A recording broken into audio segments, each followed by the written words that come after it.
Tis the season for savings at Rayleigh's, Bel Air, and Nob Hill. Hey, everybody. The calendar is If anybody's here. packed. Every weekend is booked. Planning and parties wherever you look. Luck is fast, faster than fresh. With these dishes and deals, you'll get more for less. Fill up your cart, then fill it again, and sit back and watch the savings roll in. Shrimp cocktail, dessert, charcuterie trays. With the app, you'll save in hundreds of ways. So pop the champagne and then shout hooray. Hey, everybody. Head to Rayleigh's and save this holiday. I'm listening to Canadian Preppers' latest video right Hi, and can you pick up 10 $500 gift cards for the The office commercials bonuses are playing. and email back the PIN numbers? now. My name is Mark Bergeron. How you all doing?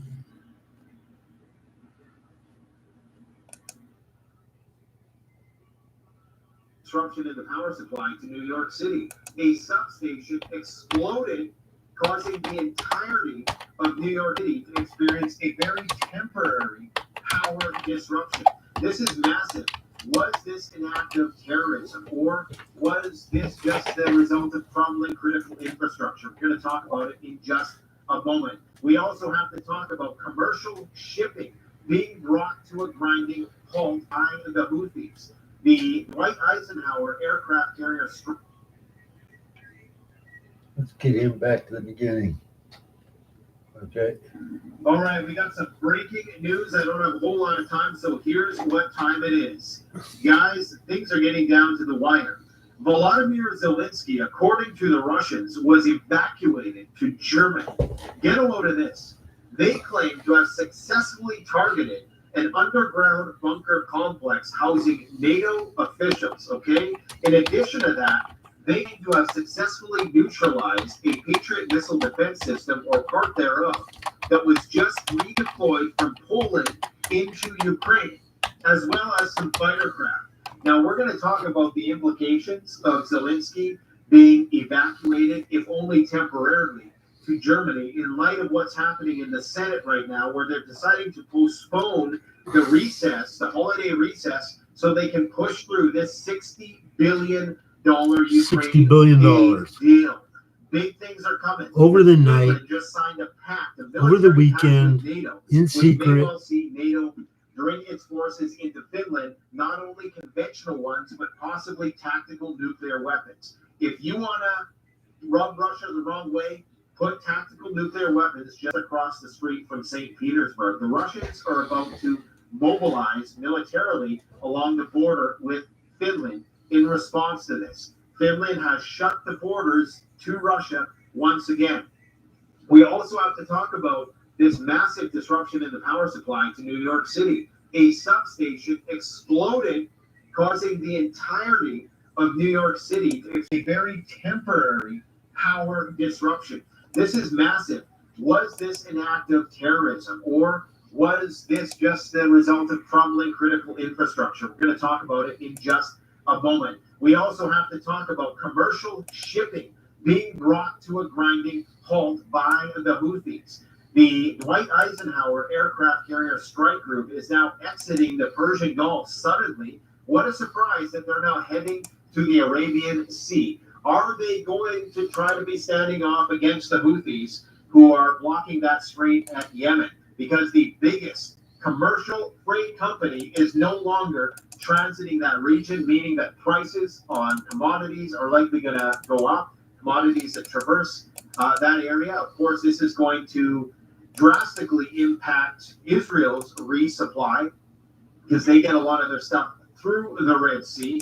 So this is massive. This is major. We're about to see a massive escalation in the Middle Eastern conflict. We also need to talk about the exposition of Mark Zuckerberg's doomsday plans by Wired magazine. We've been talking about this for a long time, so this came as literally no surprise to me because I got friends who know things, okay? And I can tell you that, yes, Mark Zuckerberg most definitely has a nuclear bunker plan. Unfortunately, he's lost the element of surprise. Now, a lot of people are throwing shade on Zuck, saying, why are you, a tech billionaire, only preparing for yourself on your 1,400-acre retreat in Hawaii? I don't think that's the most strategic places to relocate, but maybe he knows something I don't. Why are you only preparing for yourself when the guy with the Messiah complex, Elon Musk, who we pedestalize because we think he's a new Tony Stark and he's doing everything for humanity, he doesn't even own a home. He sleeps on a couch. He's building bases on Mars just in case humanity goes extinct.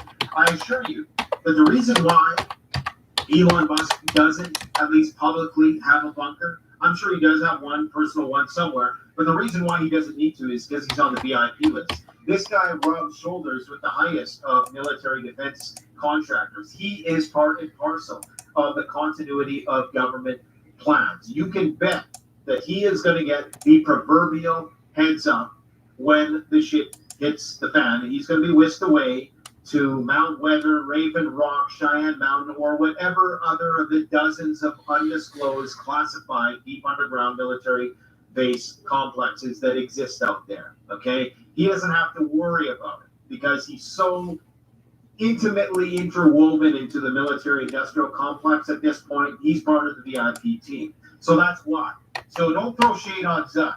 Zuck knows what he's doing. Maybe Zuck's not quite in the club, although I suspect that he might be, but who knows nowadays. Anyways, we got to also talk about some explosions at an Iranian oil refinery in recent days. Now, where should we begin here today? Why am I wearing a t-shirt in the middle of December? Why is it 5 degrees Celsius outside in a place where it should be probably minus 25 right now with 2 feet of snow on the ground? There is no snow. It feels like a spring day. And I'm told that it's just El Nino. Not to worry about it, that this too shall pass. I can assure you I've never in my life living in this place, and I'm not going to date myself, but I'm older than you think, seen. That's Lisa bumping in the car. Tina Turner. Yes! That's us. In a moment, that's Lisa. More than 80 years ago, right here in this garage, there was a moment that gave rise to Silicon Valley. It's where Bill Hewlett and Dave Packard started HP. Moments like these are at the heart of innovation and inspiration, and we're on a mission to capture them. Well, welcome to the garage. So when you were fixing, was it your brother's remote control car, did you even imagine where you are today? That's what led to this. You're standing in the garage right now. No, I mean, this is like an amazing place, but I kid you not. This late in the year, okay? And the scary part is, I mean, it's good for us here, but it's scary when you think of the grand ecology. The scary thing is that the projections are is that this is going to continue into January, which is absolutely insane, my friends. We are living in dangerous, dangerous times. And if you wanted the icing on the cake, go and watch the interview that I did with Nate Haggins yesterday, where he talks about peak oil 2.0. And if you think, you know, that this guy, you're going to stump him with whatever it is you're thinking about, I guarantee you ain't. This guy is as sharp as they come. He's got an explanation for everything. I challenge him on some things in the second video, just like you do, with the Agenda 2030 and the whole 9 yards. We challenge him on that. He's got some responses there as well. I'll leave you to be the judge. Round 2 is coming up. But let's talk about today's news. Now, Zelensky evacuated to Germany. I mean, think about what that means. If you're a Ukrainian person and you catch wind of this story that is being released by the Russians that says Zelensky evacuated to Germany, how are you going to feel about standing your ground on the front lines? Okay, when you're given the order to stand in place and to continue to fight when the captain has fled. Do you think people are going to be, I think morale is going to be slightly affected by this? I think so. However, there's good news for Zelensky because it appears as though the Senate is about to approve a $60 billion aid bill. Apparently, Biden is willing to make some concessions, and there's progress being made. So I wouldn't be surprised if they shove this through over the holidays, possibly, okay? And then he also got some good news from Schultz, who very likely is going to be committing Taurus cruise missiles with a 500-kilometer range, okay? This is Germany's top of the hop, cream of the crop missile. Now, they only have a few hundred of these, so they say. So, and it's just from Germany alone, euros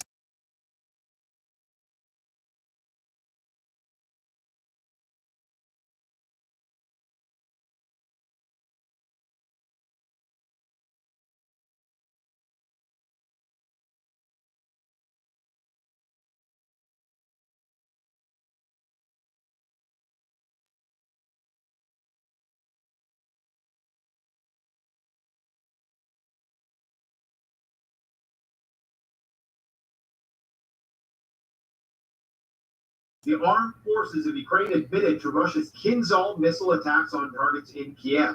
In the afternoon of December 14th, the Russian aerospace forces launched Kinzhal missiles on targets in Kiev and on the airfield at, wait for it, Starokonstantinov. Did I get it right, my Ukrainian and Russian viewers? Yeah. Starokonstantinov. I can't believe I just did that. Wow.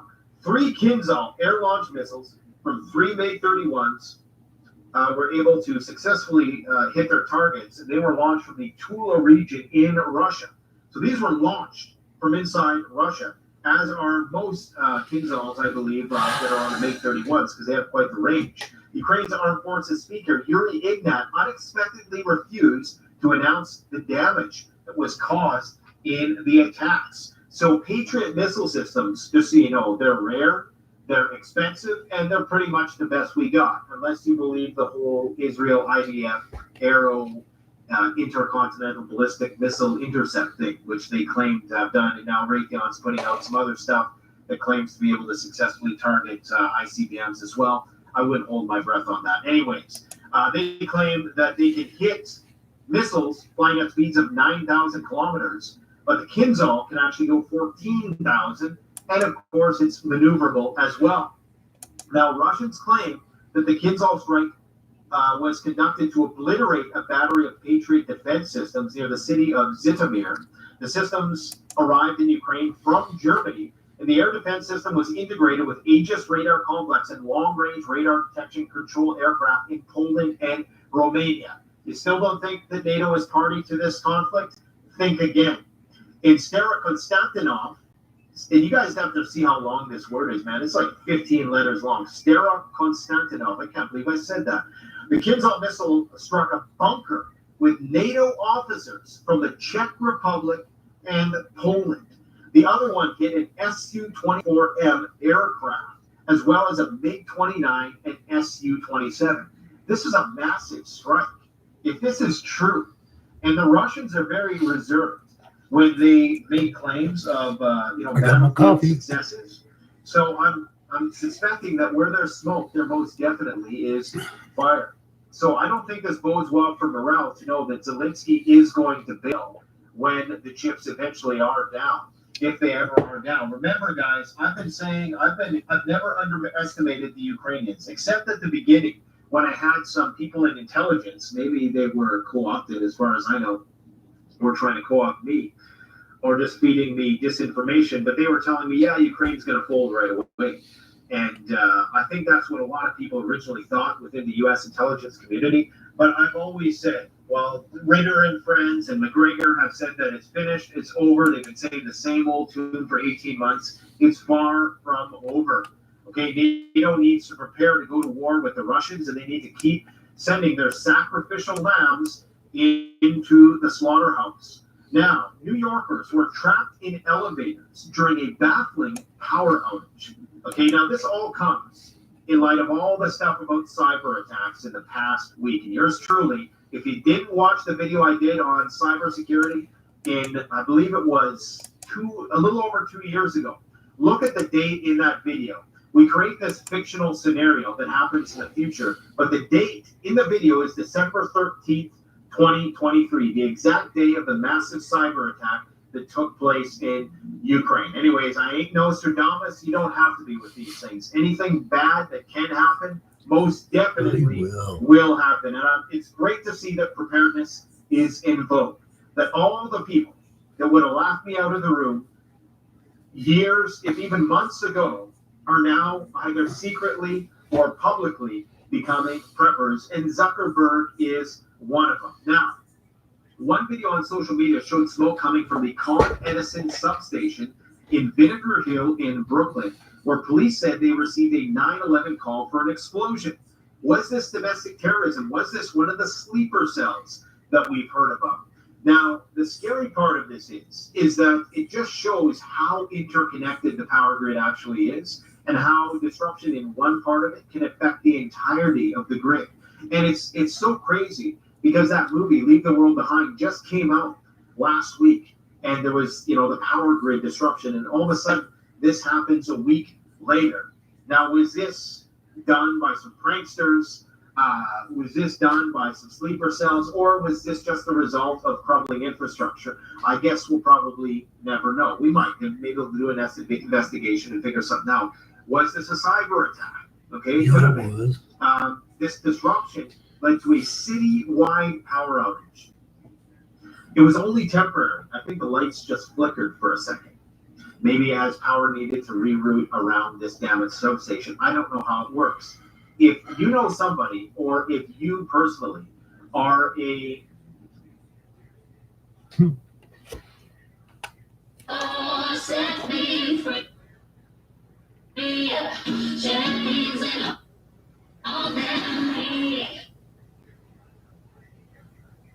the field of like an electrician, a high-level electrician who might have access to like urban planning and stuff like that, and you know a lot about it, please contact me at media@canadianpreparedness.com, because I want to interview you. I want to learn more about the vulnerabilities of the power grid to better educate my viewers with respect to exactly how susceptible we are to these kind of attacks. I should call them up. Motivate more people to prepare for an inevitable grid down situation, okay? A fault on a high-tension transmission line occurred at Con Edison Substation, Brooklyn, at approximately 11:55 p.m. last night, the energy company said in a statement. A user on X said, so are we just going to pretend that there wasn't a 2-second power blackout across the entire city?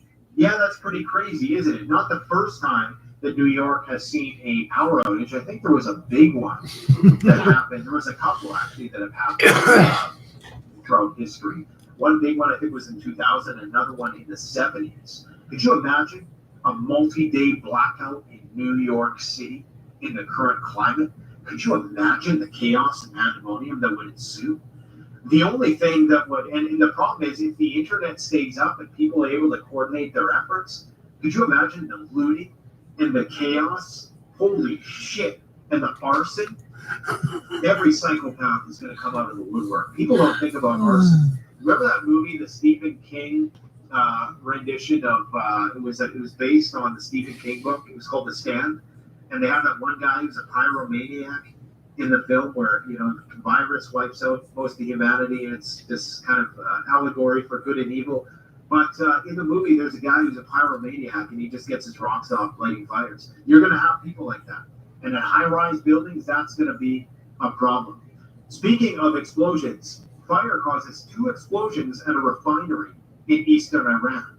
Now, where combustibles are involved, you would expect that there's going to be explosions sometimes, and accidents do happen. This was one that went under the radar. I missed this one. This was actually a few days ago. This was on December 10th. A fire at a small refinery in eastern Iran's Virgin Special Economic Zone caused 2 explosions on Sunday and remains out of control. No casualties reported, but the damage is yet to be assessed. The loss of 1.5 million liters of fuel, which is nothing when you're in Iran and you have some of the world's largest fuel supplies at your disposal. Nonetheless, was this an act of sabotage? Okay? Something to consider, guys. Things are about to hit the fan in the Middle East because Hezbollah and Israel, this is something I forgot to mention in the headlines, basically the talks have fallen apart. Hezbollah has rejected a deal, and why would they ever accept a deal that asks them to retreat 5 to 7 kilometers within their own borders? Well, Israel doesn't have to follow in suit. Is stupid. Of course they're not going to accept that. So now Israel is saber-rattling with Hezbollah, saying that we're going to go to war with you. But Israel can only do this. And some of the people I know who are very knowledgeable in this space say that the only way that Israel is able to fight a war with Hezbollah is if the United States joins the fray, which may well be about to happen. We've seen the look on Sullivan's face when he got the handshake from Netanyahu. You could see that smug facial expression on Netanyahu when he shook the hand of Jake Sullivan. That tells me that Netanyahu knows that the tail is wagging the dog, at least in that respect, meaning that it's very likely that we're going to see the United States brought into a war very, very quickly into the Middle East. It's only a matter of time. As I indicated, the Senate Majority Leader Chuck Schumer has decided to keep senators in town next week to continue negotiations. They would only do this if they knew that this thing had promise. Okay, we're talking about $111 billion to be dispersed across Ukraine, Israel, and Taiwan. Okay, big money. And apparently, negotiations are progressing. There are signs that President Biden is willing to give them what they want to secure the over $60 billion in aid to fund the proxy war in Ukraine, concessions on the border, that is. Now, let's quickly talk about Zuckerberg's bunker. Again, do not pedestalize Elon Musk and just think that this guy has the best. Never, ever do that. Because I swear that there never has been a bigger dystopian Trojan horse than X, Starlink, Tesla, the Boring Company, SpaceX, the list goes on, and now the Optimus robot thing and Neuralink thing. Biggest Trojan horse in history. Period. I like Elon Musk. I think he's a cool guy. I also think he's knowingly, probably, because you can't be that smart and not know, being co-opted by the U.S. military-industrial complex. Mark Zuckerberg is reportedly building a sprawling $100 million Hawaii compound. We know about this for a long time. In fact, we did a short about Mark Zuckerberg and his preppy escapades, okay? But now this is mainstream. Once again, we're vindicated. Keep getting vindicated on this channel. It doesn't matter how many times we get vindicated. There's always going to be those normalcy Normans out there who, right up until the bitter end, they're going to remember this face right here. You go remember this place right here when the shizzy hits the fizzy. That's what All American Prepper says. Anyways, complete with an underground bunker, its own food and energy sources, you think? The compound on Kauai Island. You know, even Guy McPherson, now that I think about it, when we had him on the channel over 5 years ago, was talking about Mark Zuckerberg's refuge in Kauai. Anyways, it's going to consist of with 2 central mansions that will be connected by a tunnel that leads to a 5,000 square foot underground shelter with an escape hatch, with an accessible ladder, wired reporting. California's Private Attorneys General Act is broke. Worker claims take too long to resolve. Too much money goes to lawyers, too little goes to workers. Workers deserve a better, fairer way. It's time to fix PACA. More than 20 years, Rolesville Motorsports has been helping families make memories that will last a lifetime. With a full selection of motorcycles. Call coming in there. 5,000 square foot underground shelter. That is massive. Yeah, it is. Maybe not that big for a billionaire, but that's still pretty huge. The subterranean bunker will hold a living space and mechanical room and feature an apparent blast-resistant concrete and steel door. Well, you think so. It's underground, right? Cameras are already everywhere, of course. According to Wired sources and construction plans, the builders hope to make it completely self-sufficient. A water tank 55 feet in diameter. And that's huge. And 18 feet tall? What? 55 feet in diameter. This guy is bringing his entire extended family. That's a lot of water. 55 feet in diameter, 18 feet high. That's freaking massive. I'm looking at it like 20-foot building right now, trying to visualize this. Holy shit. This guy's preparing for the end of days. Faux show. 1,400 acres to grow food on. In Hawaii, that don't come cheap. Now, I hope he's got good security because his cover is blown. And Hawaii is one of those islands where it's kind of hard to get off of unless you got a really big plane. So, yeah. While Elon Musk works to build us a multi-planetary future, one starry-eyed user says, Zuckerberg builds an underground bunker for himself to hide beneath the earth. Let that sink in. Wah, wah, wah. People don't think critically nowadays. Just another NPC. Maersk pawns all container traffic through the Red Sea. Mark my words, that Dwight Eisenhower aircraft carrier strike group that was tailed and communicated with the Iranians while it traversed the Strait of Hormuz recently, the Iranians allegedly told the U.S. to ground all its helicopters while it passed through, and the U.S. complied with the order. making some people think the U.S. is pretty weak in comparison. So, anyways, what's happening, I think, is that they're sending this strike carrier group into that region in order to police it and start to take it to the Houthis. I think that's what's about to happen. Finland is going to close all checkpoints along the border, and just understand that what this means now, this is a big problem for Israel, because that means that they're not going to be able to get all of the stuff that they normally would get through there from the Suez Canal or from the port of Eilat, which has already been closed for the most part. I think 85% of shipping has been suspended there due to these Houthi attacks. Okay, looks like I'm running out of power, so we got to cut this short. Finland is going to be mobilizing. They're getting NATO military equipment.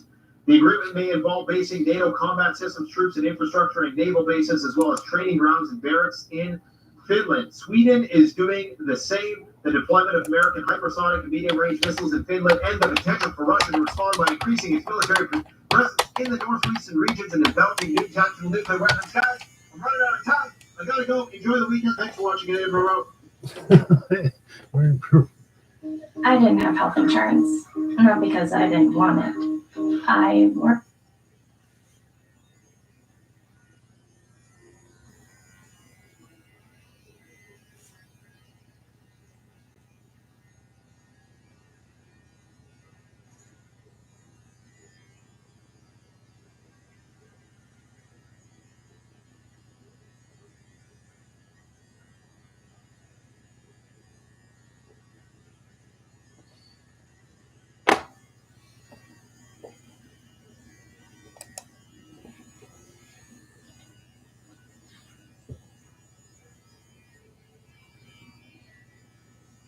Now it's time for Pastor Paul Bailey. Are you serious?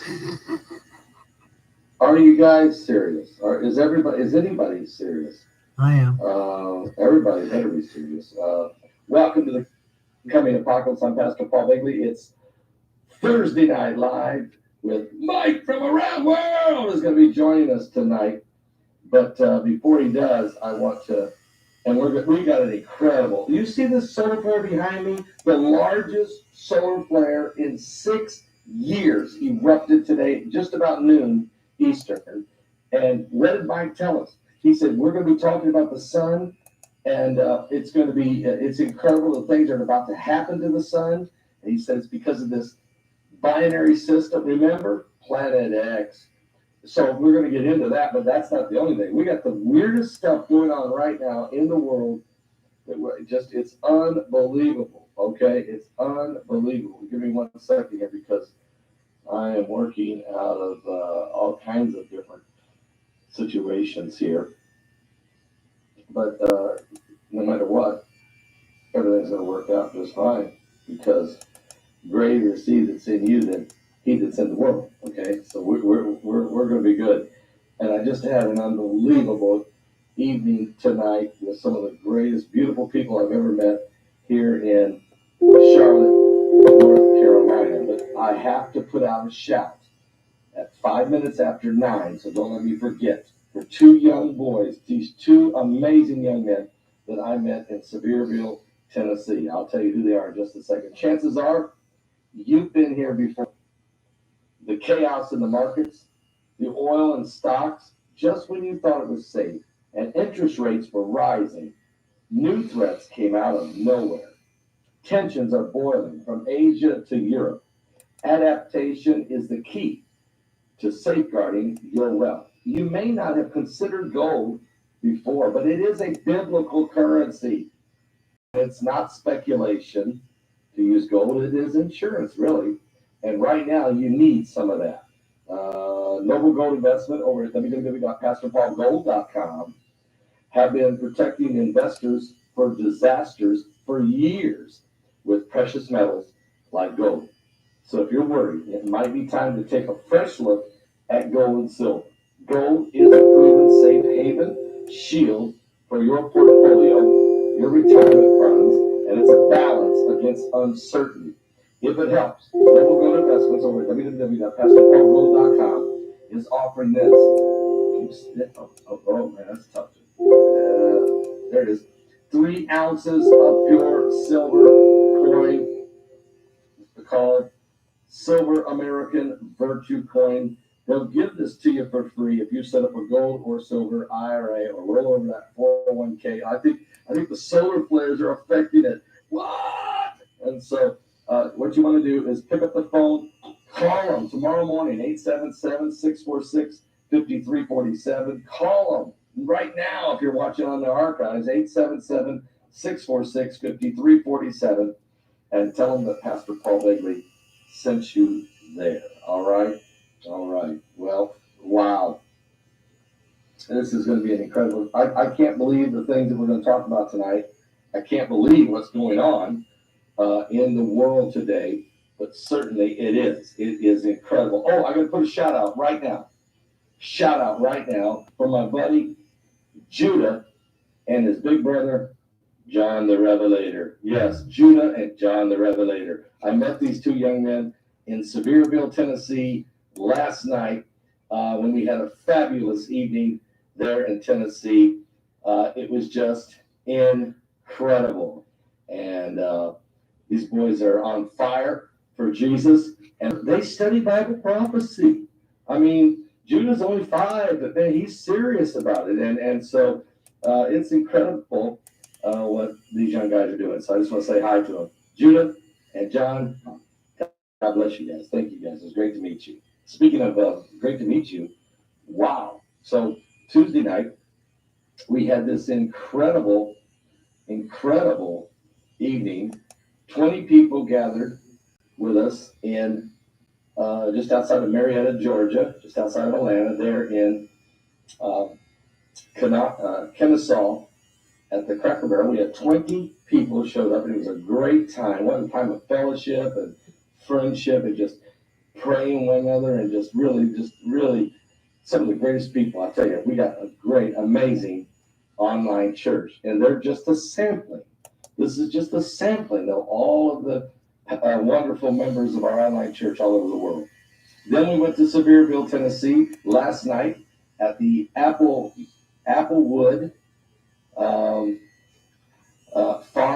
farmhouse. What an amazing restaurant that was. We gathered there, 20 people again.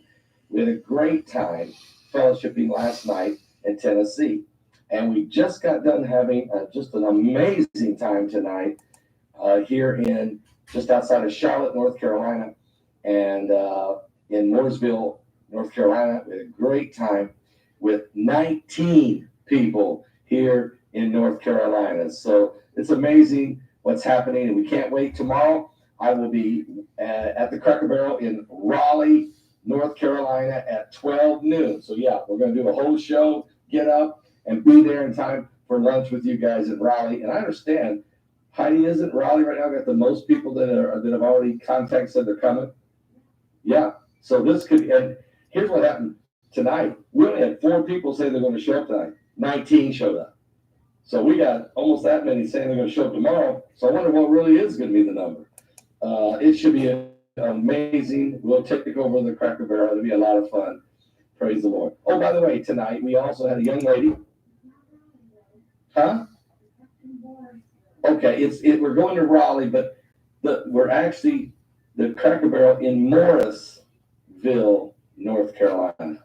That's where we're actually going to meet, in Morrisville, North Carolina, just outside of Raleigh. Okay, Morrisville. It's a beautiful, beautiful place. Okay, I was going to say, we baptized. I just baptized one of the 19 tonight that came, and that was Crystal. So we just baptized Crystal about an hour and a half ago. Okay, so you talk about we're on the fly, on the run, we're on the road again.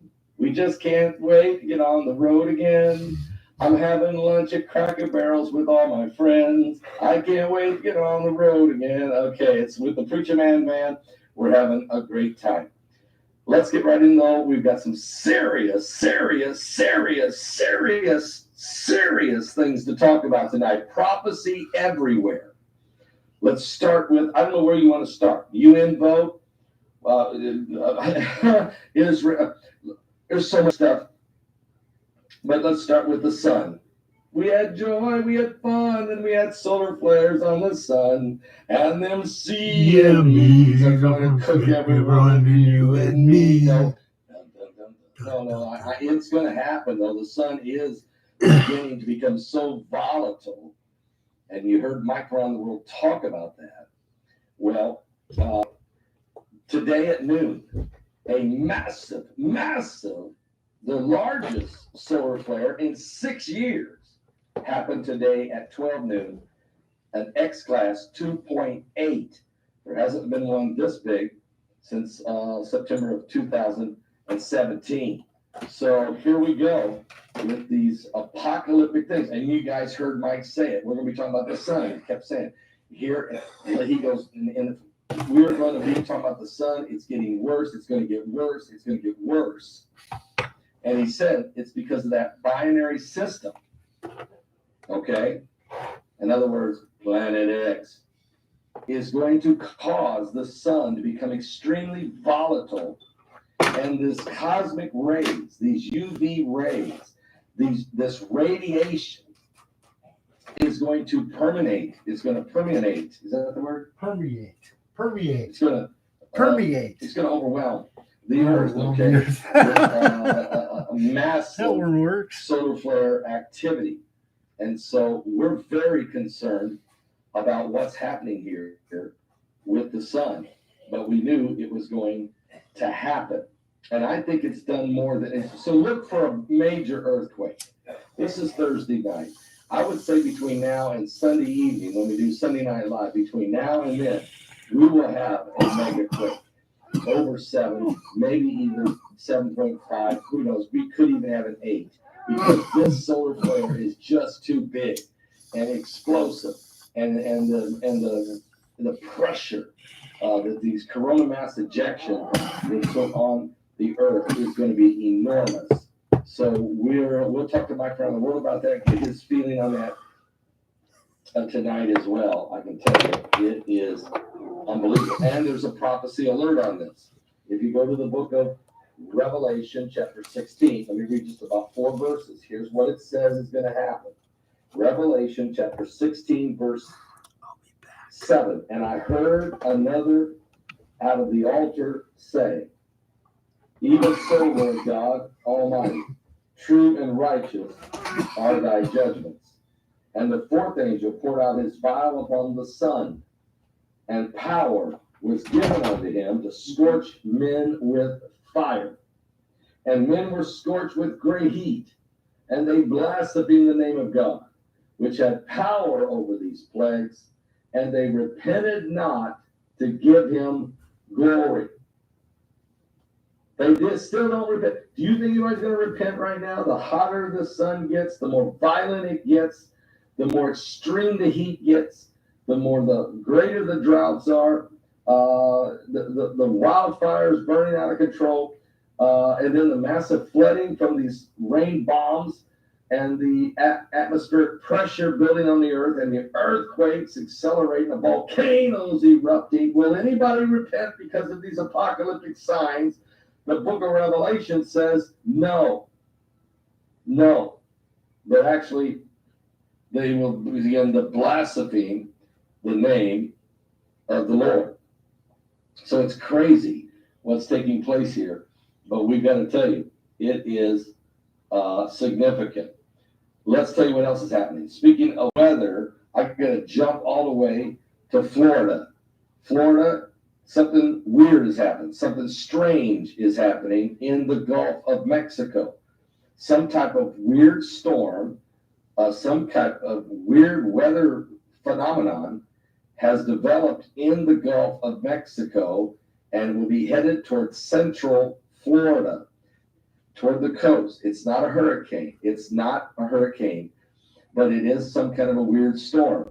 And it's going to bring excessive rain of at least 6 inches of rain pouring across the state, the midsection of the state, probably right at the villages. But it will also bring winds of 40 to 50 mile an hour. It's going nuts. Down a deluge of rain And this storm will start Saturday night at 7 p.m. and will last till 7 a.m. Sunday morning. That there will be this excessive amount of wind and rain. So just a heads up to everybody in Florida, because there's some bad weather on its way, and there's nothing I can do to stop it. I won't be there. But pray for everybody at Freedom Fellowship that everything will work out okay. God can help us with that. Also, let me just tell you what else is going on here. Guys, of course, this happened, was it Tuesday? It was either Tuesday or Wednesday. I'm losing track. The United Nations voted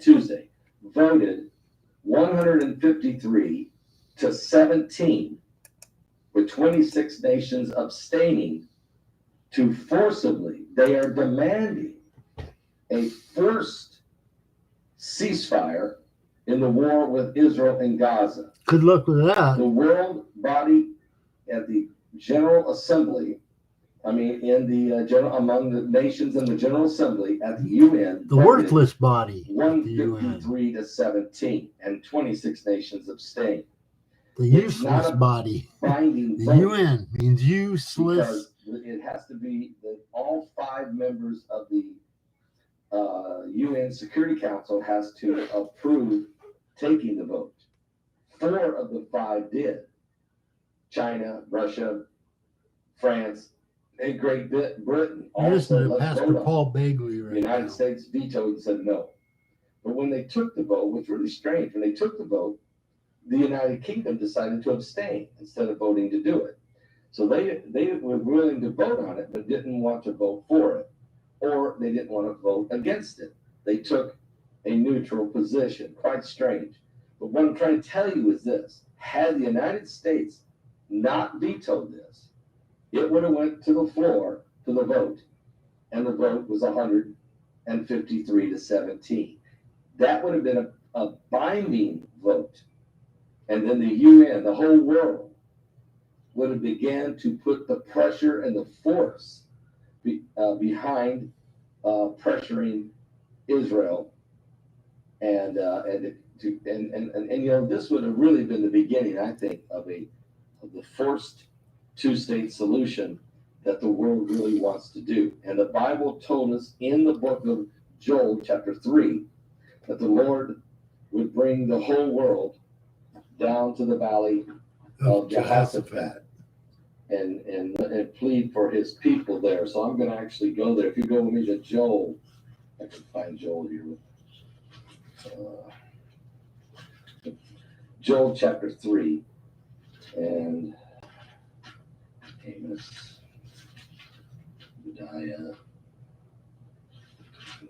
Joel chapter 3. Here's what it says.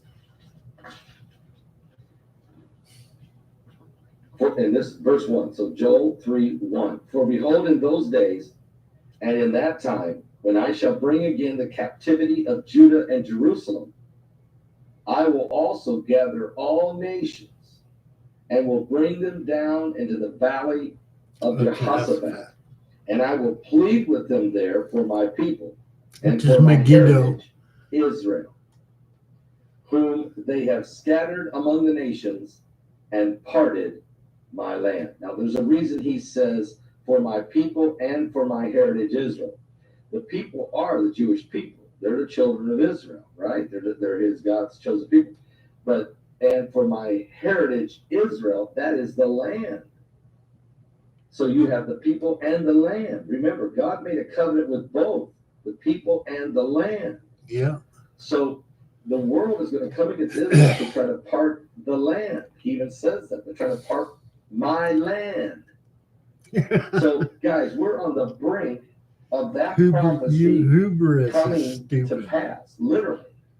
And so we're going to keep a close eye on that, because this is huge. But this is when I say that we're a prophecy alert. I mean it. This is a prophecy alert. Speaking of that, then yesterday, in Turkey, the lawmaker in Turkey stood up in front of the parliament and began to declare that the nation of Israel was committing atrocities, and that they were indiscriminately, they said, killing Palestinian people, and that they were operating, and he really slammed them.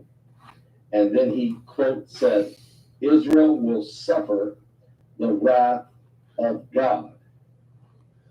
And when he said that, he immediately fainted, fell backwards, hit his head on the marble floor, just fell out, and went into cardiac arrest immediately. They tried for 25 minutes.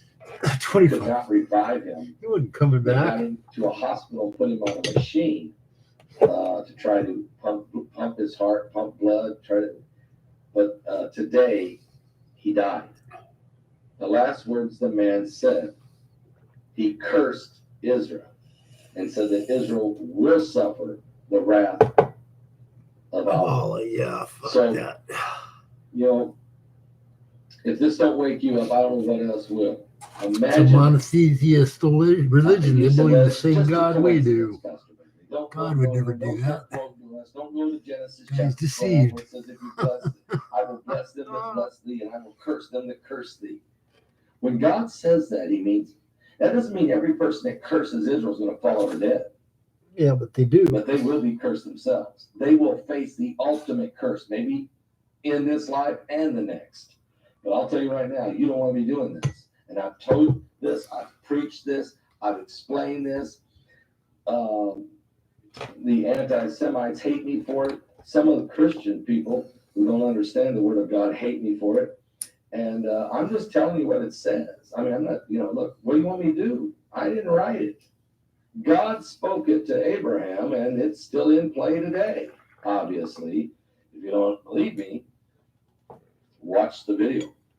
Oh, by the way, while that went on, so you got these people voting against, you got the whole world almost voting against Israel. You got this guy cursing Israel, so he falls over dead. And so then you got today, the Russians, Sergei Lavrov, he's sort of like their Secretary of State. He went to the UN today, and Russia calls for the United Nations conference to be held to solve the Israel-Gaza conflict forever. Like so he's they calling have a for say. a special assembly, a conference in which the world will solve the Israel-Gaza situation. God can And solve I can it. promise you that what they're going to say if they do this, now they may not do it just because Russia says let's go do it, but they're preaching two-state solution. They're preaching it, guys.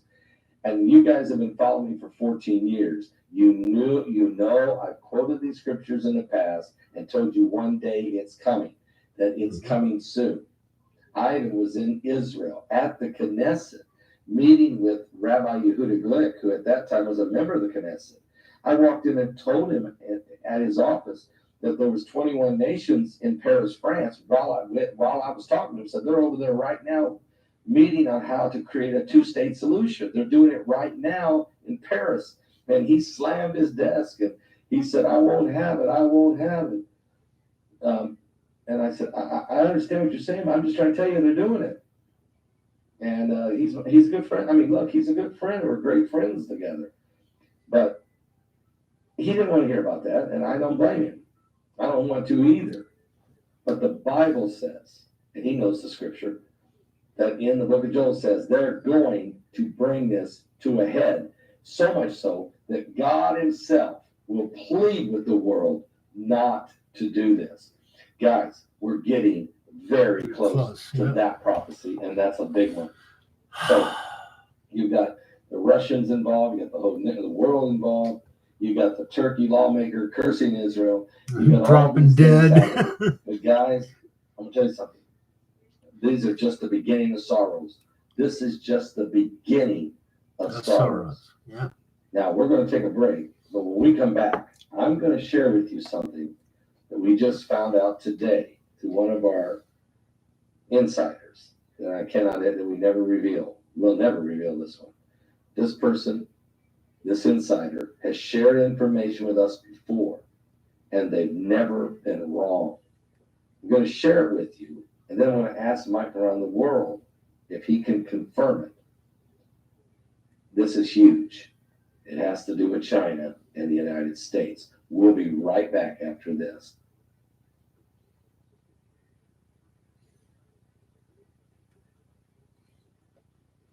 Okay, Pastor Paul, get your psalm passed.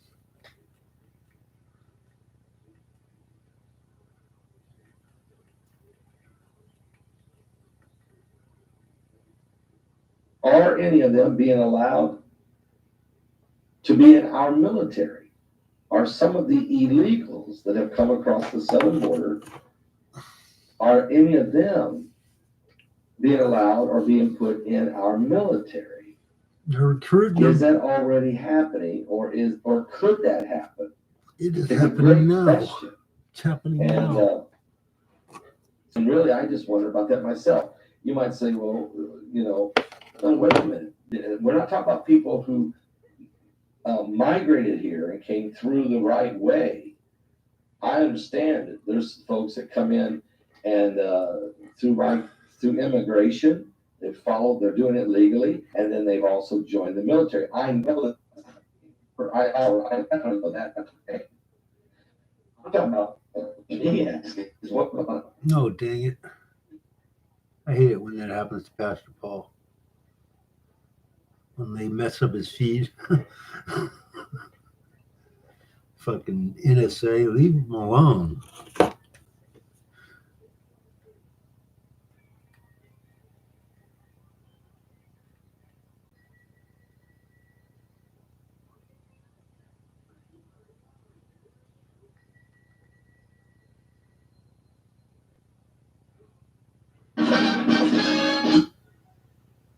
This holiday season is going to be busy.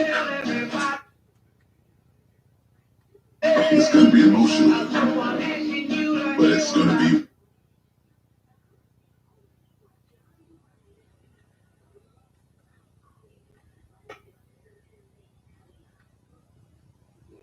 worth it. With McCormick, it's going to be great.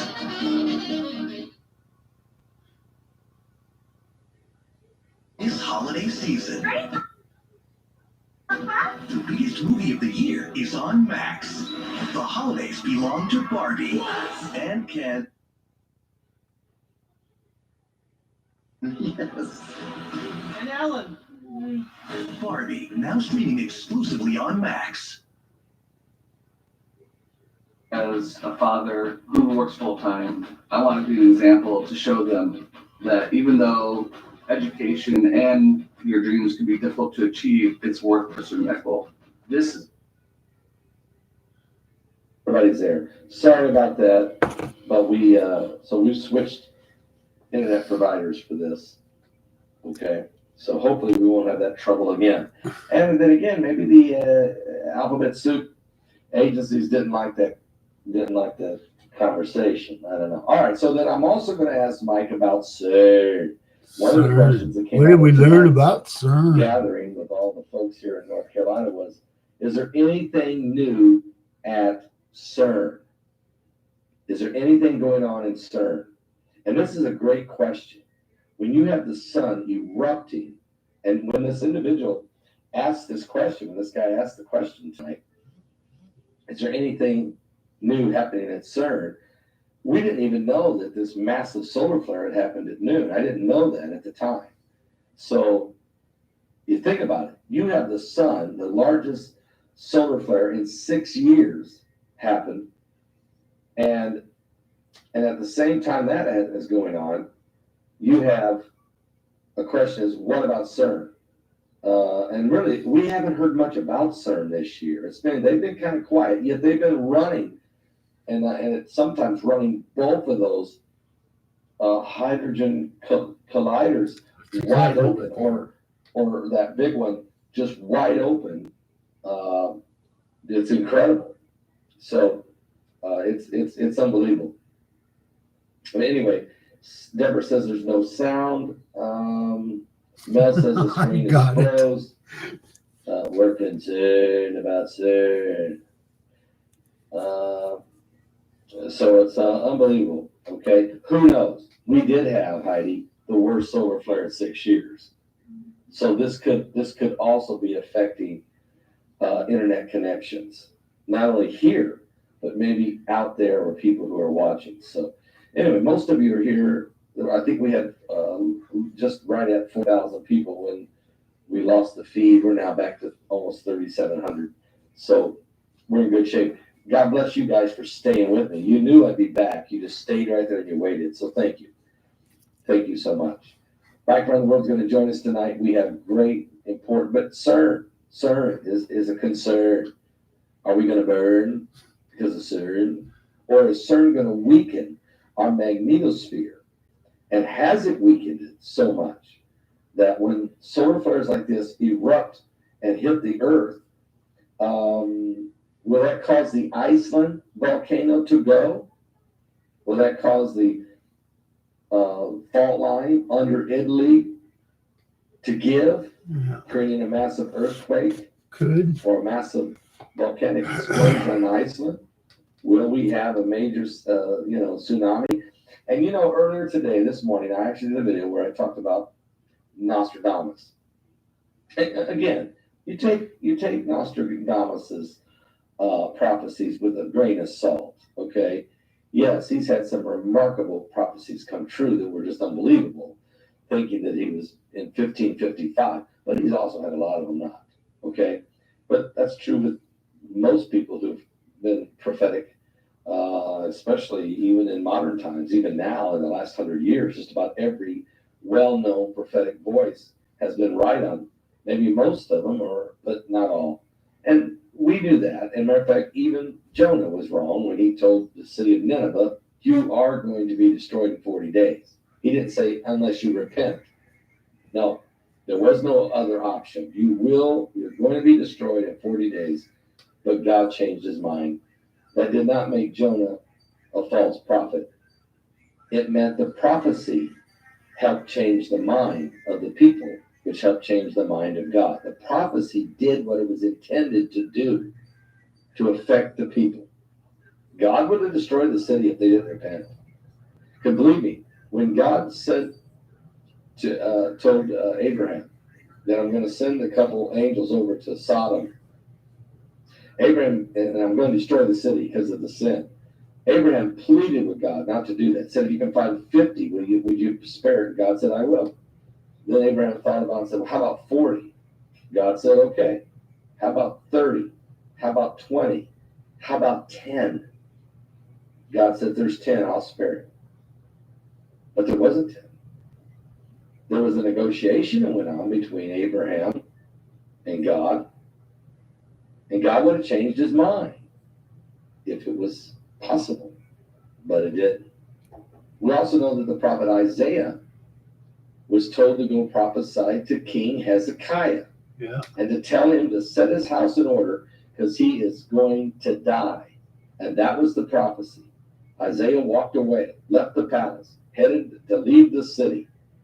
And while he was walking away, he left the prophet. That was the prophecy. That's it. You're going to die. And I think Isaiah is a pretty good prophet. I think if you study the book of Isaiah, he was dead on. But God heard the cry and the repentant cry by Hezekiah, who turned his face to the wall and begged God to let him live. And God told him, I'll give you 15 more years.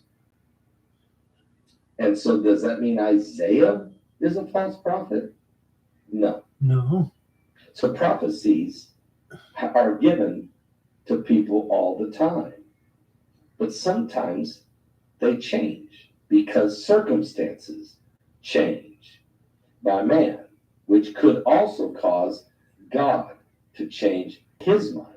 The prophet's job is to deliver what's revealed to him or her.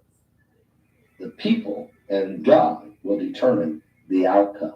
I think we're too quick. I know we're too quick. I've heard way too many people do it, calling every person that ever prophesied a false prophet. Come on, guys. Not everybody's a false prophet. But prophets get things change. Prophecies sometimes don't come out the way they were first given. sometimes circumstances change. So when you're looking at the Bible, but here's the prophecies that never change. The prophecies of the Bible, they never change. Okay? Biblical prophecies of the end times will not change, cannot change. But circumstances in our lives can change. Even if the prophecy was from God and is correct, it can change. I'll be right back. Guys, I'm going to ask you to do something with me tonight. There's been people asking me already, can I give a donation, a special donation for the end of the year, for my taxes? The answer is yes.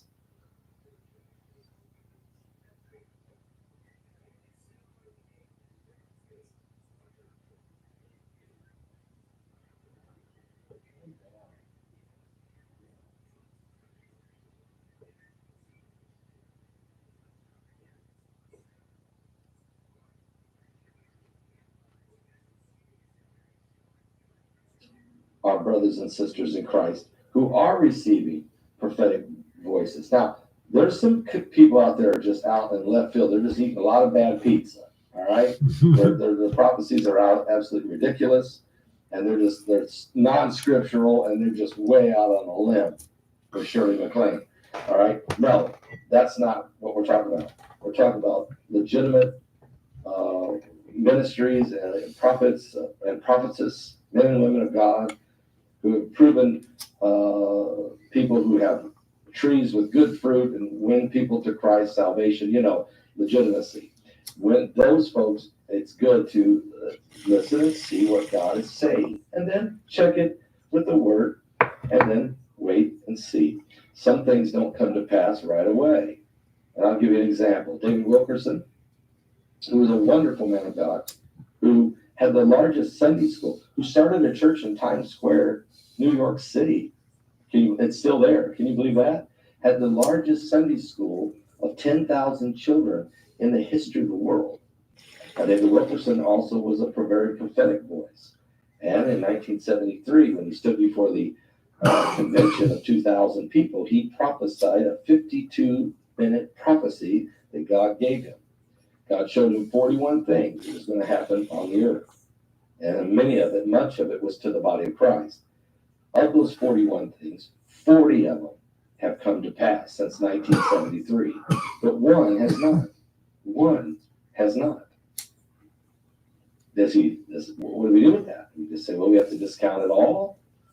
No. The one that didn't was he saw the heavens on fire. He's seen the heavens engulfed in flames and the heat upon the earth.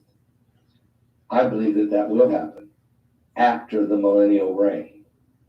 Sometimes prophecies take a long time, but the Word of God already told you in 2 Peter chapter 3 that one is going to happen.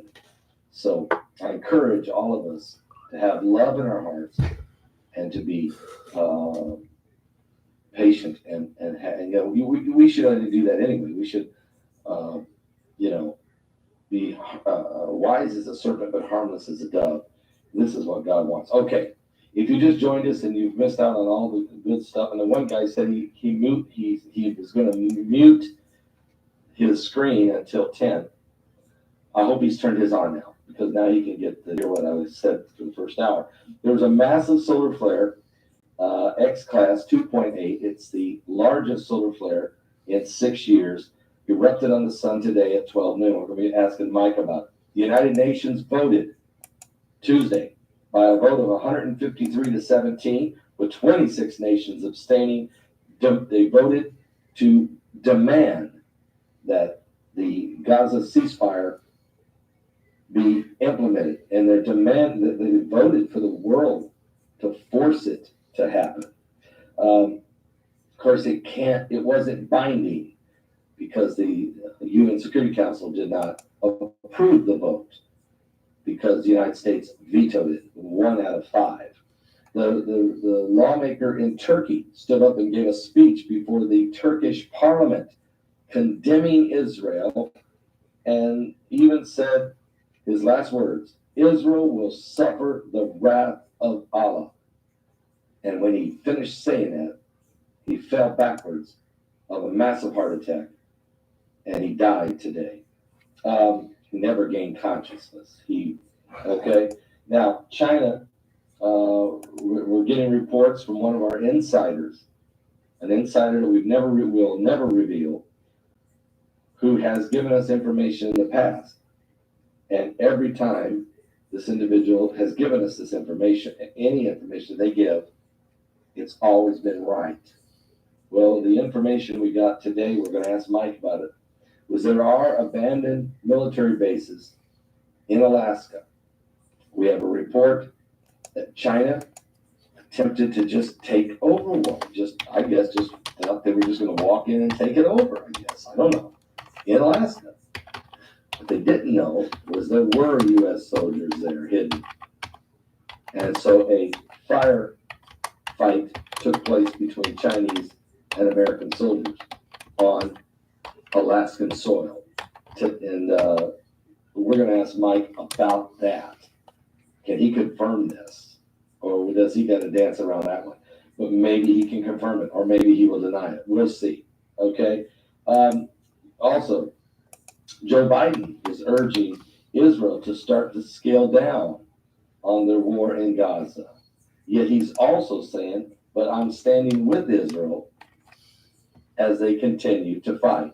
So it's kind of a conflicting, it sounds like the president of the United States, Joe Biden, it sounds like he's trying to appease the world while still standing with Israel. It's kind of a dance going on here, but what I feel is the pressure is mounting on Biden to disarm or stop supplying Israel or do something to shut this down before Hamas is eliminated. That's and also to try to force a two-state solution. That's really what the world wants to do.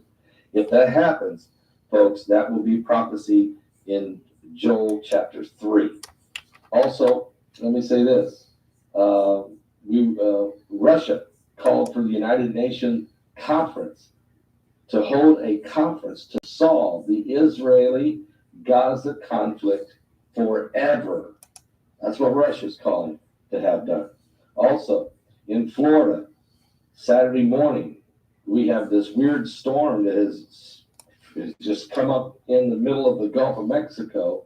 It's not a hurricane, but when it's headed toward central Florida, and it will be bringing about 6 inches of rain or more and 40 to 50 mile an hour winds. It's expected to hit Saturday morning at around Saturday night at 7 p.m. and would end around Sunday morning, 7 a.m. for Florida. So we're praying about that. We're giving a heads up to anybody about that.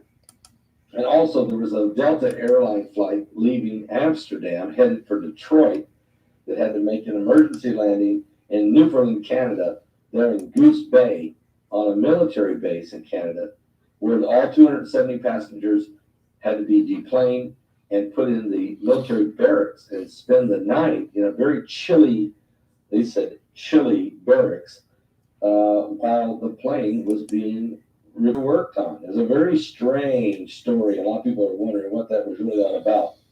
And also, what about CERN? What can we learn from CERN? Is there any news on it? Is there anything we need to know? All of this is happening in questions we have for Mike from around the world tonight.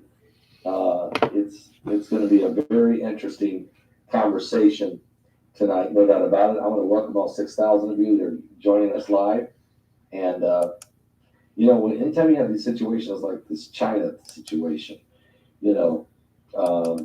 wow. Now, you're not going to find that in your mainstream fake news media. Even if this information is absolutely dead on, I don't think you're going to hear this. But then again, I could be wrong. Sometimes our sources find things out, they let us know, and 2 and 3 days later, it's finally revealed to the public. Maybe it's because too many people have heard about it and are asking questions. Or maybe it's in the current administration's best interest to go ahead and share the information to let people know. Maybe they want to use that as leverage against their adversaries, okay? Just like the balloon. I mean, you remember the Chinese balloon flying over top? I mean, we probably would have never heard about it except a photographer saw it over Montana. And then all of a sudden, the government, U.S. government finally had to confirm, yeah, that's the Chinese spy balloon. Yeah. Would they have told us? Probably not. So this is the information. Mike Around the World's going to call any moment, folks. We're ready for him when he does.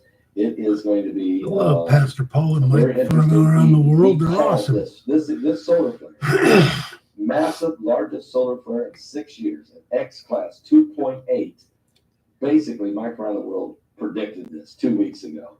He didn't say it like that. He just said the sun is going to do some explosive things, and it's due to Planet X, or he said, due to the binary system. So we are going to keep our eyes wide open on this. And speaking of Mike Around the World, joining us from somewhere, located somewhere around the world, it's Mike from around the world. God bless you, Pastor Paul. How are you doing this evening? I'm doing great, Mike. It's great to have you tonight. Great to have you. Okay, Mike, you said it 2 weeks ago that we would be talking about the sun, and at noon today, X-Class 2.8, massive solar flare, the largest in 6 years. Mike, is that Planet X? Is things going to get worse? Yeah, unfortunately. I was about 2 days off. That was the date for today's activity. Was actually marked December 12th. Next episode, December 17th and 18th. And of course, December 23rd, December 25th, or 26th. January 4th and January 11th. January 21st or 27th. I guess the real question is, right? How can anybody know what the sun is doing? That's what I want to know. How in the world can you sit there and give me dates like that? So how do you know what the sun is doing before it happens? What's causing that? We have an external influence. We do. We really do. And that external influence is not going anywhere. It's going to cause more and more issues with how the Earth operates. And everything will begin to convey that. So, Mike, when you say the external influence, and look, I keep hollering, Planet X, people's hollering Nibiru, Dwarf Star, Planet Number 9. The media has changed its name so many times, or the binary system. So this influence, this huge influence, that's even though it might be billions of miles away, and it's got a bunch of moons, maybe 5, maybe 7, I don't know, maybe more. But how can it be certain times that is there certain pulses, like pulsations coming from it that we know about the time they're going to hit the sun? In fact, it's exactly like some of the experiments happening at CERN. It's just like electronics, based on physics. Of course, celestial mechanics, you're dealing with balloon numbers in a lot of cases, but it is in a sense, anybody who works with electronics can get a good handle on what's happening. Our sun, whenever it sends out a solar flare, right, it's actually, every time it does this, it will strike the heliosphere in the exact spot of its weakness. Well, that same thing happens within a capacitor. That same thing happens in a circuit. And so you're looking at perfect balance, right?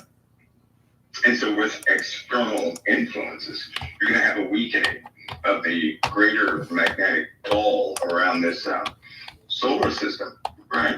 And it's going to begin to pull in a specific direction. The solar flares of the sun will become more and more precise as far as a general location they're going to cover. And of course, in that power or energy exchange will begin to take place, a photonic exchange. that will become more prominent. People will begin to, it's going to affect many things on Earth, many things. And CERN is that, they're working at breakneck pace to mitigate certain things because they know what's happening. They know the history. They know what all the archaeologists have dug up. They know these things. And so they're going to do everything they can do to mitigate certain things we're going to face.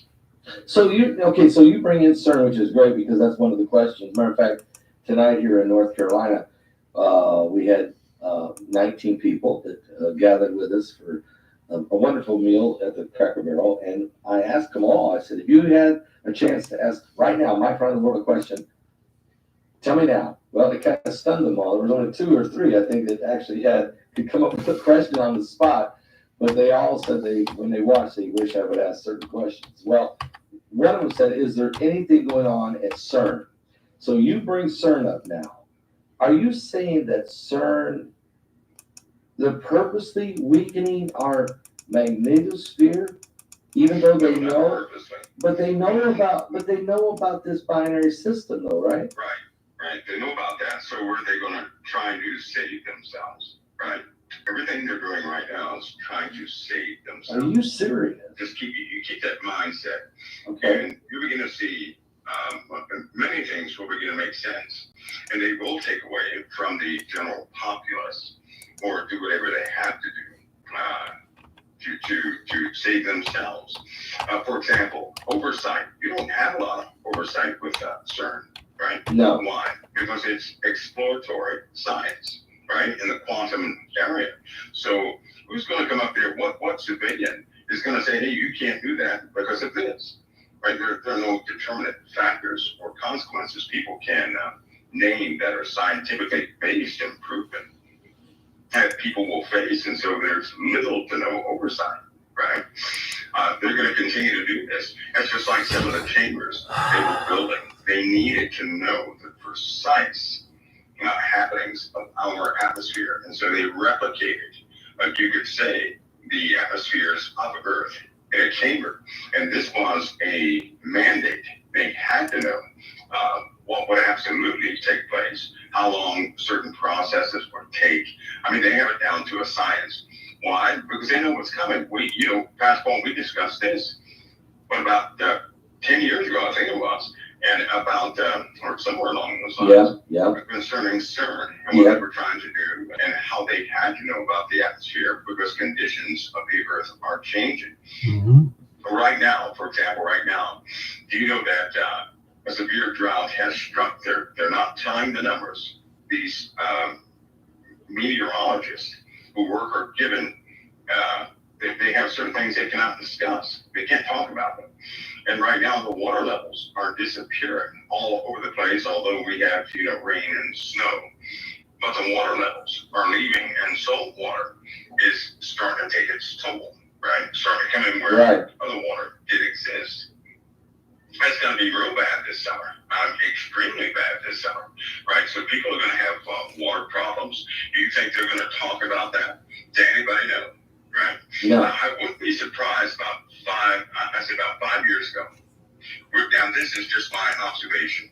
Normally, when the Lord impresses things on people, it's always about 5 years before something happens. And I can almost guarantee 5 years ago, people were wondering and having dreams and intuitions about water, something with the water, and that they were pressed to make sure that they had water, right? And I know it's just that because we're running into a time now where water's going to become one of those commodities that are highly regulated, right? Right. Mm-hmm. It will be. And the something's going to happen to the water. That is bound. Something's going to happen to the water. We live in a society now where terrorists are running all over the place, but there are different types of terrorists, right? Something's going to happen to the basic things that we utilize, unfortunately, right? It's just naive to think that nothing's going to happen like that. And people are going to have to face that. Now, hopefully, everybody did their homework according to what the Lord gave them an unction towards concerning water, so that they can continue to get water even in troubled times. You know, when you bring up the water and the saltwater intrusion, you know, these are things you have talked about probably for about 10 years. We did a webinar where you actually showed us a map of what the Earth, what America could kind of look like. And that's a map that went back all the way into the Navy in the 1960s, but it's been altered some to when you brought out a really good one. You've talked about intrusion. You've talked about, you know, the binary system, the volatility of the sun. We've talked about droughts that are going to be unbelievable. We're going to have massive flooded rains and rain bombs. And then, so is all of these things, and you know, there's biblical scripture that backs it, but are all of these things, there's no way to stop them, is what I'm hearing. There's no way to really stop it. You know, it's part of a process we're going to have to undergo. And that's just the beginning portions of it. The rest is, you know, a complete. Do you imagine humidity all over the planet at about 10%? That's right? crazy. We also live in a time where all these mysteries, they're not going to be mysteries, Pastor Paul. They're not. All these like UFO topics, aliens, secret machines, and this, that, and the other, all that's coming out to the open. They're not going to care to show anybody this stuff because everybody's mindset is changing, right? Right. And, you know, I have to put some of this on CERN, I do, because they're tampering with what people would call dimensions, right? Don't put things in perfect balance. Anybody who studies physics or electronics, they're on the engineering side, they understand that everything is in perfect balance, right? If you go pull something out of a demonic realm, then something else is going to have to fill that void. You can't empty out anything God balanced. And if anything comes out of this realm, going into that demonic realm, something is coming back to this realm. Every time they run these experiments, kind of like that PowerPoint that I gave you a long time ago, it will begin to change human behavior. And what have we seen since that time, right? It's been a type of darkness spread. It's almost people are they are nuts. People are nuts, and they can't see. They cannot see that they're not sober, right? They can't see that. So it's a dark influence in the earth right now. It's about to get a lot worse because this inbound thing, this binary star, is not coming by itself, and we're not talking about forces of physics, right? Some of the language when people discuss spiritual things. But a lot of people, a lot of novices have tried to look into it and become experts, but they haven't come from that side of existence, right? And so a lot of people think they know about the spiritual realm and this, that, and the other, but in the quantum area, you start to learn a lot about this other realm, these what they call dimensions. I would call it part of the bubble. And I reference the bubble because something is wrapped around this planet, right? Right. That is critical for, let's just say it's a spiritual bubble. And it's almost like we're surrounded by demonic entities and evil influence all around us. And outside of that, who knows what that is, but we certainly have a dimension that they're pulling things from. We're talking about the energy that could fit your sugar cube, right? That could power a city. This is what they're pulling out. That's crazy. I know you brought that up before. I mean, yeah. Well, reports are going to come out now that one of the major things is anti-gravity. That's coming out. The reports are coming out. The proof of concept is coming out. The prototype machines are going to be shown. We're talking about real anti-gravity, right? Not magnetism, not that stuff. But what they're really tampering with, Pascal, is utilizing all this material that's wrapped around us. They found out how to reorder it, right? Let's just put it that way. So in essence, when you live every day of your life, we see fish swim. We're doing the same thing, right? We just don't recognize the fluid around us. Okay. We've learned how to utilize that fluid. Okay. Right. So I see the concept. I see it. So they've learned how to utilize it, and this fluid is everywhere. But is it plasma? Everywhere. Now, are you talking dark matter, or are you talking plasma? This is more in line with, I wouldn't call it dark matter. I know they called it that at one point. Well, I guess for the sake of conversation. Antimatter. You could call it dark matter, or let's just say matter that's in the spiritual realm. Okay. Right. So that spiritual realm means realm we can't see. Right. So these guys are tampering with some real. I think that people at the Pentagon call it voodoo. That's what they call it, voodoo. They call it voodoo. What would they call it voodoo at the Pentagon. And what is it? Because it's something they can't deal with, or is it because it's scary to them, or spooky, or what? Oh yeah, it's spooky. Spooky. Words in that too, right? Spooky. They call it voodoo stuff. Voodoo. Okay. Voodoo against you. Can't really explain it, with the things that we're used to. So they're utilizing this. This is why this UFO stuff is coming out. Well, one reason why. But they're not going to hide this stuff because they're going to start utilizing it. Why? Because the Earth is changing very fast, right? It's changing fast. And I think that as things begin to progress, you're going to see people make power plays, right? You're going to see folks, countries make power plays.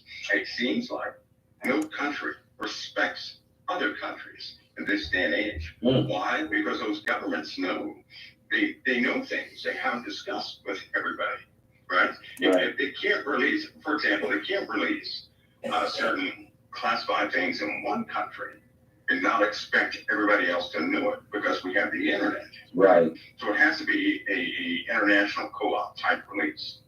And believe me, that's coming. All right. When it comes, we're going to be under, let's just say under a new type of lifestyle for everybody, because these things will be exposed. And when you take something out of the realm of fantasy and you tell someone it's real, your brain's not going to want to believe it, number one. You could see things right before your eyes and your brain would still not believe it, right? But when you see it every day, that's when it sinks in. You're going to have to deal with things. People are going to have to deal with things they normally wouldn't deal with. And during this time festival, this is why all the financial systems and everything else, they're set up to change. Because they know this time of duress is coming. Yeah. And they're doing everything they can do, though, to save themselves from that ultimate time. They know it's right around the corner. So they know it's around. So they know, and and folks. By the way, when you talk about this, they're trying to save themselves from what they know is coming, because they can see it. They've got deep space probes. I mean, they got this thing. They've got it figured out. The Bible told us that this exact same thing that they see coming is going to happen. So a reason, you're saying that's a reason for a new world order, for a one world government, for a new banking system, a new digital economic system, a higher class, a ruling class, and then a slave class, a mentality, all of it to gather resources. Let me ask you a question, because we got today from one of our sources, it's an insider who's been right every time. So it's unbelievable. This individual sent us a info today to say, hey, look, you need to know, and you can run it by Mike. China attacked an abandoned U.S. base in Alaska. They thought the base was abandoned. Apparently, we have troops there, hidden, underground, whatever. And so they're involved in a shots fired, an altercation between Chinese and American troops in an abandoned military outpost or base in Alaska. Is there anything, Mike, that you can say about that, or anything that you know? Well, gosh, there's been a lot of incursions lately. Okay. A lot. And it's only a matter of time before certain hostilities beyond political speech and talk kind of spill over into the public's eye. And with this, if that incident is real, because I can't say anything about that. All right, I get you. Right. Because something like that would be used for leverage. That would be used for propaganda. That would be used for a million things. So, but keep in mind those things, just like that, they happen more often than anyone knows. And this is just in the last year. It's been happening like that more than anybody knows. Okay. And what I'm saying is, you could be in a town. For example, you could be in a town And possibly you notice a police chase with armored vehicles you never saw before, but you'll never pay attention to who they're chasing. Right. Those things have happened already. Everybody knows those balloons came right over the USA. Exactly. Everybody knows that. So even before, why did they didn't send those balloons? Because somehow their GPS was messed up. That's a GPS guided system. Right. That's a GPS guide. That was part of something else. Well, let me ask you, but before you say it, and real quick, and that is, would they have ever told us about it? Had this photographer in Montana hadn't spotted it? They never told us, would they? Well, there would have been, what, 12 more? Oh, see? 12 more. 12 more. So if some, as you said, the internet, if some of us out here hear something, see something, spot something, they may have to tell us something that they weren't going to. Just like this confrontation in Alaska. They may in the next 2-3 days have to say something, since I'm talking about it tonight. Yeah, they will.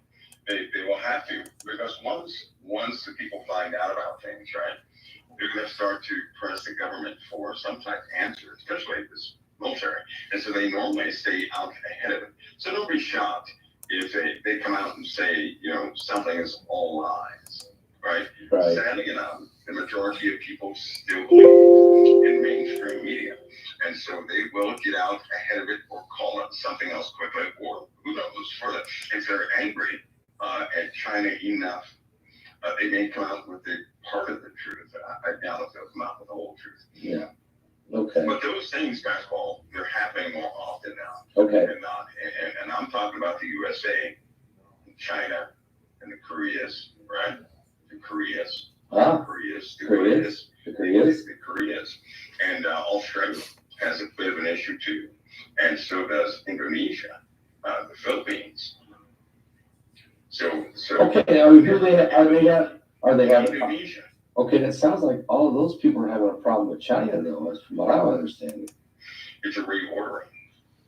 It's a what? Reordering is going to take place. Everything is going to be reordered, right? There are alliances linking up right now, right? Yeah. Now they only needed some sort of a trigger, some common cause to get behind to solidify some of these alliances, and that happens to be Israel. Oh, let's talk about Israel just for a minute, okay? I mean, we got two things. The UN just had a big vote. Thank God the Security Council voted one veto by the United States, but the General Assembly went ahead and voted anyway. It's non-binding, and they voted 153 to 17, with 26 abstaining, to forcibly demand and stop and cause a Gaza ceasefire.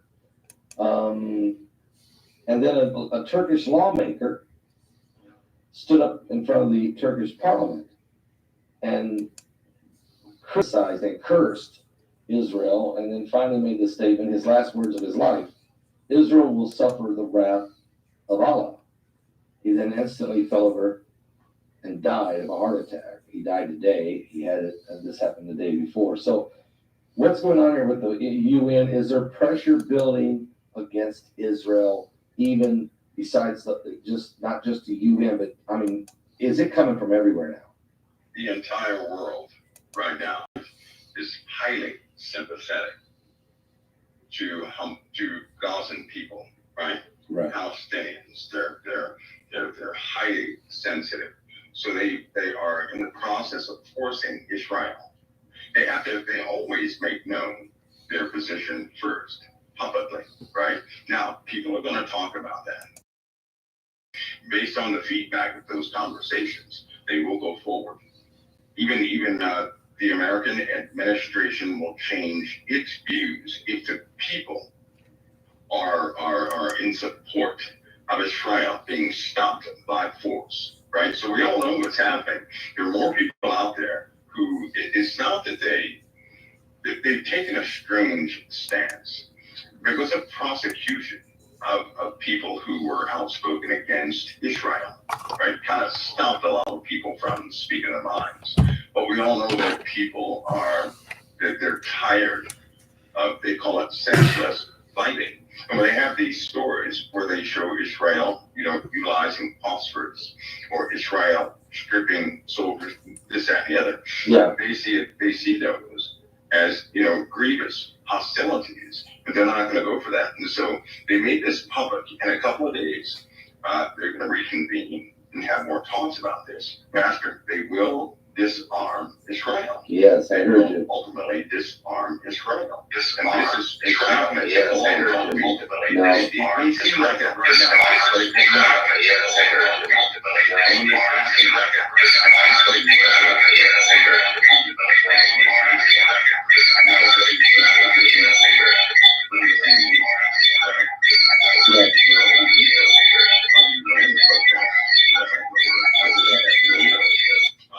Heads of NATO saying that Israel has to stop. Right. Right. So we know that God will plead with. There's a part of the Bible where it says God pleads. Yes. With fire, brimstone, right? Yes. With great hail. That's how He pleads. Yes. And so in a situation like that, where's BP Earth watching? Gilbert's arm, because this is actually it's starting to overlap. And these things are starting to overlap. And there's some very real, there's a very real threat coming our way. And we're not going to miss it. And it's not going to destroy the earth. No. But it's going to cause some conditions nobody is used to. Right? Nobody. We're talking a meteor storm. Here's something new. Not only is one meteor storm coming, but it's coming right behind that. So the secondary storm is about what they say about a year. Right? So who knows who's going to make it through this second storm? We're going to need to hear what BP Earth Watch and a guy like Gil Brazard have to say. You just actually, in my spirit, just jumped and you said it. A webinar, maybe a couple more, just the top 5 or so, to really bear into this minor system situation with the sun and the effects on this planet and the sun. I think it's better do it. I mean, you're dates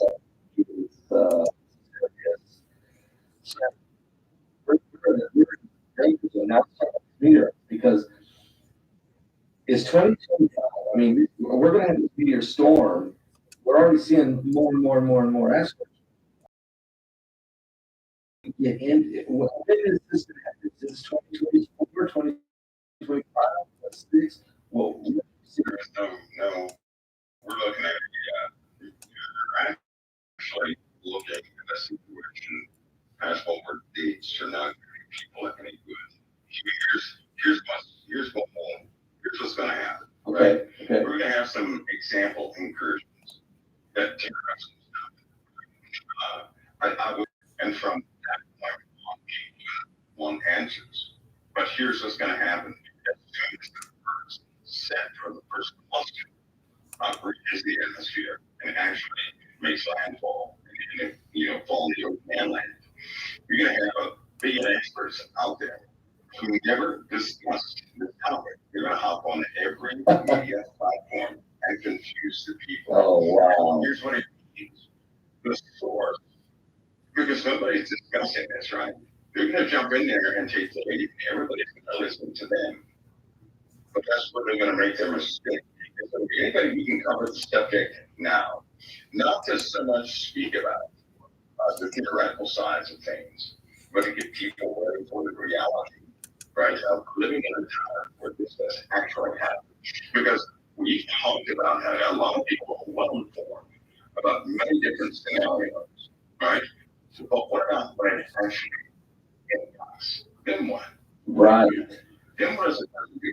What does the person do for their family in an environment where you have hit in the atmosphere change? It hits a couple of plants. You have fires that won't go up, right? Sea levels start to alter, swish and swash, and all this, that, and the other. So people need to know this. things are already prepared for that. And we're just talking about some impacts, right? Because I'll say it again, the first examples are coming. They're coming, right? And so we know they're going to cause volcanism. We know they're going to cause fires. Now, this summer, we're going to deal with a lot of fires, things of that nature, right? So are the people well informed of how to still function in a world that's not going to end? Look at a few of those hit, but it's going to scare people. It's going to change how they view the world. It's going to make some people uncomfortable, right?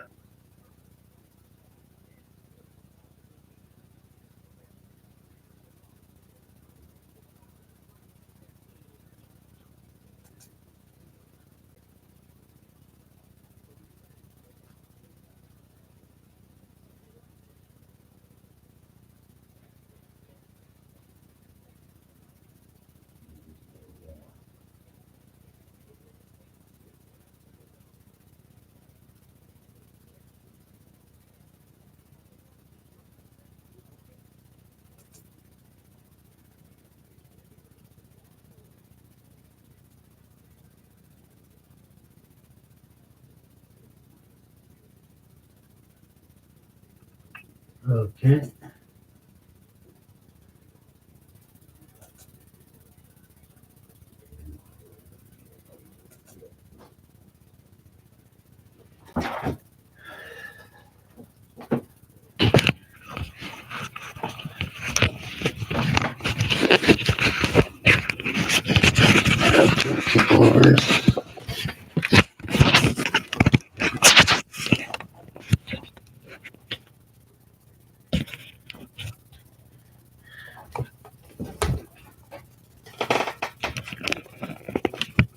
That's it for my video nonsense for tonight, people. See you later.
Bye-bye.